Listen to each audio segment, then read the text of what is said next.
बिस्मिल्लाहिर्रहमानिर्रहीम। अस्सलाम वालेकुम। आप देख रहे हैं हमारा YouTube channel agri and livestock info. आज की जो हमारी वीडियो ये गोट फार्मिंग के रिलेटेड है कि बकरियों के चारे के बारे में। आजकल जो मौसम है वो फरवरी का महीना चल रहा और आपको पता है कि आजकल गंदम का सीज़न भी है, यानी गंदम तैयार हो रही है। तो ये जानवरों के लिए बेहतरीन खुराक है, ख़ास तौर पे बकरियों के लिए। अगर आपकी गंदम ने वो सिट्टा वगैरह अभी नहीं निकाला तो आप उसमें अपनी बकरियों को चराई करवा सकते हैं। उसका कोई नुकसान नहीं होगा गंदम पे भी, बल्कि उसका ज़्यादा से ज़्यादा फ़ायदा ही होगा। ये भी आप देख सकते हैं कि ये बकरियों की चराई हम करवा रहे हैं। इसमें ये गंदम और जो जौ होते हैं वो मिक्स है, गंदम और जौ हैं वो मिक्स हैं। तो इसमें हम इनकी चराई करवा रहे हैं। अभी इसने सिट्टा वगैरह नहीं निकाला, तो इससे ये होगा कि जब ये ऊपर से तने को काट देते हैं तो जो होता है नीचे से उसकी जड़ें मजबूत हो जाती हैं और उसका जो शगुफ़ा होता है गंदम का या जौ का वो ज़्यादा घना हो जाता है, मजबूत होता है और वो ज़्यादा फल लगता है उस पर। इसलिए कुछ लोग ये सोचते हैं कि गंदम में अगर बकरियों की चराई करवा लिया कि बकरी वैसे घुस गई गंदम में तो वो नुकसान करती है। नुकसान नहीं करती, बल्कि वो फ़ायदा होता है इसमें।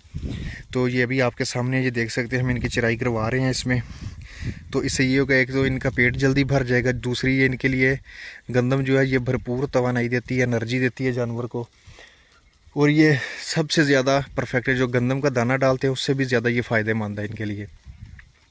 तो इसलिए कोशिश किया करें कि इस मौसम में अब बकरियों की चराई वगैरह करवाया करें जौ में, ताकि इनकी सेहत अच्छी हो। ख़ास तौर पे कुर्बानी के बकरे जो होते हैं उनकी सेहत अच्छी होती है, उनकी बढ़ोतरी होती है, मतलब उनका पेट फुल हो जाता है, भरा हुआ पेट नज़र आता है उनका।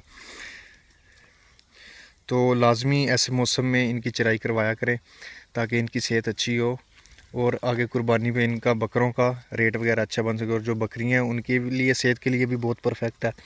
बकरियां हीट पे वगैरह पे ना आ रही हों तो उसके लिए भी बेस्ट है। अगर बकरी प्रेग्नेंट है तो उसके लिए भी बेहतरीन ग़िज़ा है ये। क्योंकि हमने ये 1 एकड़, ये आप देख सकते हैं, ये पूरा एकड़ इनके लिए काश्त किया हुआ था। इसकी भी वीडियो मैंने लगाई थी जब ये हमने काश्त किया था। तो इसमें बरसीन, गंदम, जौ, ये सारी चीज़ें मिक्स थी।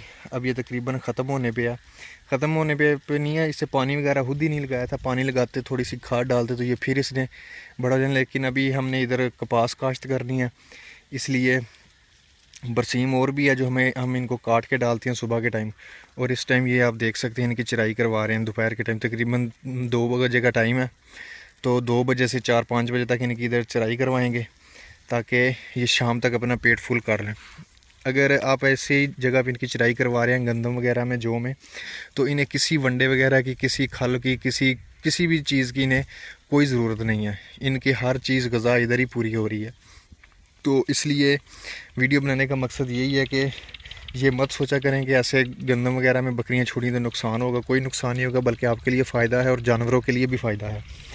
तो इसलिए कोशिश किया करें कि इनकी चराई वगैरह करवा लिया करें ताकि इनकी सेहत अच्छी हो और इन्हें कोई मसला मसाइल ना हो। इन्हें किसी दाने वगैरह की ज़रूरत भी नहीं होगी इसके साथ। ये इनके लिए बेहतरीन है।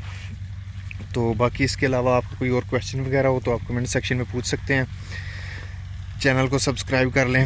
अल्लाह हाफिज़।